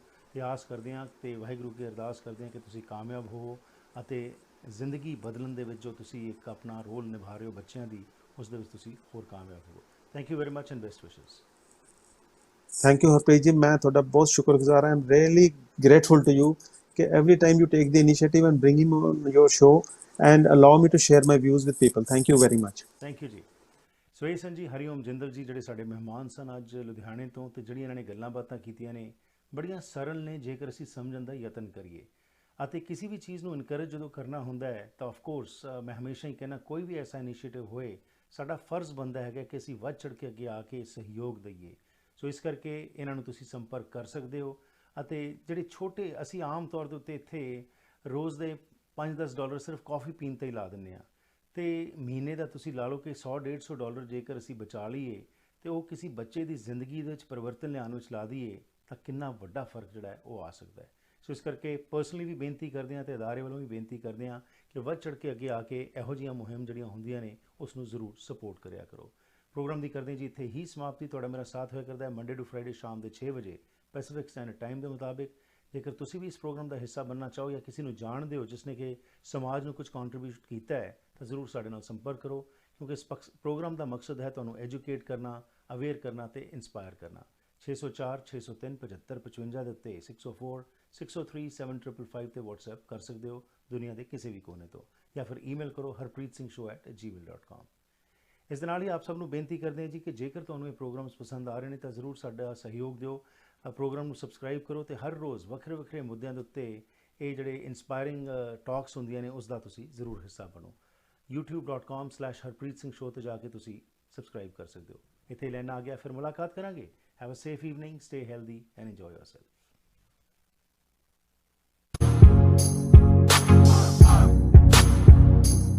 ਜੇ ਕਿਸੇ ਬਿਜ਼ਨਸਮੈਨ ਨੂੰ ਕੋਈ ਪਿਆਰ ਕਰਦਾ ਹੈ ਤਾਂ ਕੀ ਵਜ੍ਹਾ ਹੋ ਸਕਦੀ ਹੈ? ਸੁਖੀ ਬਾਟ ਮੋਟਰਸ ਦੇ ਓਨਰ ਸੁਖੀ ਬਾਟ ਨੂੰ ਵੇਖ ਕੇ ਇਹ ਗੱਲ ਸਮਝ ਆ ਜਾਂਦੀ ਹੈ। ਇੰਟੈਲੀਜੈਂਸ ਦਾ ਉਦਾਹਰਨ ਇਹ ਹੈ ਕਿ ਕਾਰ ਸੈਗਮੈਂਟ ਤੋਂ ਵੱਖ ਸੁਖੀ ਬਾਟ ਮੋਟਰਸ ਲੈ ਕੇ ਆਏ ਨੇ ਸਰੀ ਦਾ ਪਹਿਲਾ ਟਰੱਕ ਸੈਂਟਰ, ਜਿੱਥੇ ਤੁਹਾਡੇ ਲੋੜ ਦੇ ਹਿਸਾਬ ਨਾਲ ਤੁਹਾਨੂੰ ਲੋੜੀਂਦੇ ਟਰੱਕਸ ਬਾਰੇ ਗਾਈਡੈਂਸ ਦਿੱਤੀ ਜਾਂਦੀ ਹੈ। ਸਪੇਸ, ਮੋਡੀਫਿਕੇਸ਼ਨ ਤੇ ਫਿਊਲ ਐਫੀਸ਼ੀਐਂਸੀ ਸਭ ਨੂੰ ਧਿਆਨ ਵਿੱਚ ਰੱਖਿਆ ਜਾਂਦਾ ਹੈ। ਸੁਖੀ ਬਾਟ ਟਰੱਕ ਸੈਂਟਰ ਇਹਨਾਂ ਟਰੱਕਾਂ ਨਾਲ ਹੀ ਹੈ ਟੌਰ। Today, Sikh communities in Canada and around the world celebrate Vaisakhi. This is one of the most important celebrations of the Sikh religion, marking the solar new year, harvest, and spring. Your culture, history, and heritage have enriched our country from coast to coast to coast. So on behalf of the Conservative Party of Canada, happy Vaisakhi to everyone celebrating.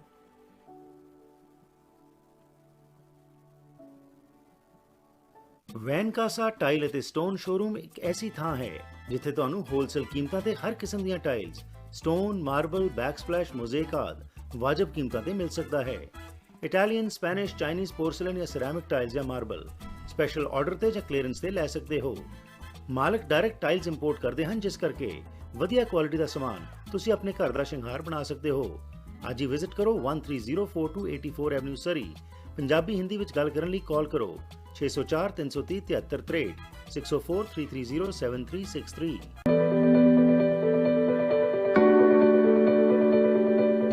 ਹਰ ਇੱਕ NRI Punjabi ਦੀ ਇਹ ਚਾਹ ਹੁੰਦੀ ਹੈ ਕਿ ਉਹ ਅੰਮ੍ਰਿਤਸਰ ਜ਼ਰੂਰ ਆਵੇ, ਇੱਥੇ ਆ ਕੇ ਮੱਥਾ ਉਹ ਟੇਕਦਾ ਹੀ ਹੈ। ਐਂਡ ਆਫ ਕੋਰਸ ਅੰਮ੍ਰਿਤਸਰ ਜੇ ਆਈਏ ਤਾਂ ਸ਼ਾਪਿੰਗ ਨਾ ਕਰੀਏ, ਇਹ ਤਾਂ ਆਫ ਕੋਰਸ ਸੰਭਵ ਹੀ ਨਹੀਂ ਹੈ। ਪਰ ਹੁਣ ਸਾਡੇ ਵਾਸਤੇ ਸਾਰਿਆਂ ਹੀ ਲਈ ਇੱਕ ਖੁਸ਼ਖਬਰੀ ਹੈ ਕਿ ਅੰਮ੍ਰਿਤਸਰ ਦੇ ਵਿੱਚ ਮਾਲ ਰੋਡ ਦੇ ਉੱਤੇ ਇੱਕ ਬਹੁਤ ਹੀ ਵਧੀਆ ਸਟੋਰ ਜਿਸ ਦਾ ਨਾਮ ਹੈ ਅਨਿਲ ਸਟੋਰ, ਉਹ ਖੁੱਲ ਚੁੱਕਿਆ ਹੈ, ਜਿੱਥੇ ਕਿ ਲੇਡੀਜ਼, ਜੈਂਟਸ ਅਤੇ ਬੱਚਿਆਂ ਦੇ ਤੁਸੀਂ ਸਟਿਚਡ ਅਤੇ ਅਨਸਟਿਚ ਕੱਪੜੇ ਖਰੀਦ ਸਕਦੇ ਹੋ। ਸੋ ਮੈਂ ਆਪ ਸਭ ਨੂੰ ਬੇਨਤੀ ਕਰਦਾ ਹਾਂ ਕਿ ਖਾਸ ਤੌਰ ਉੱਤੇ ਜਿਹੜਾ ਮੇਰਾ ਪ੍ਰੋਗਰਾਮ ਦੇਖਦੇ ਹੈਗੇ ਨੇ ਕਿ ਜਦੋਂ ਵੀ ਅੰਮ੍ਰਿਤਸਰ ਆਓ ਤਾਂ ਇੱਥੇ ਆ ਕੇ ਜ਼ਰੂਰ ਸ਼ਾਪਿੰਗ ਕਰੋ ਅਤੇ ਬਹੁਤ ਹੀ ਵਧੀਆ ਕੀਮਤਾਂ ਤੇ ਤੁਹਾਨੂੰ ਇਹ ਸਾਰੇ ਚੀਜ਼ਾਂ ਮਿਲ ਸਕਦੀਆਂ ਨੇ। ਹੇਠ ਲਿਖੇ ਐਡਰੈਸ ਅਤੇ ਫੋਨ ਤੇ ਤੁਸੀਂ ਫੋਨ ਵੀ ਕਰ ਸਕਦੇ ਹੋ ਕਿ ਜੇਕਰ ਅੰਮ੍ਰਿਤਸਰ ਨਹੀਂ ਆ ਰਹੇ, ਈਵਨ ਕੈਨੇਡਾ ਵਿੱਚ ਰਹਿੰਦੇ ਹੋਏ ਵੀ ਤੁਸੀਂ ਇਹਨਾਂ ਨੂੰ ਫੋਨ ਕਰੋ ਅਤੇ ਇਹ ਤੁਹਾਨੂੰ ਆਨਲਾਈਨ ਸ਼ਾਪਿੰਗ ਵੀ ਕਰਵਾ ਸਕਦੇ ਹੋ।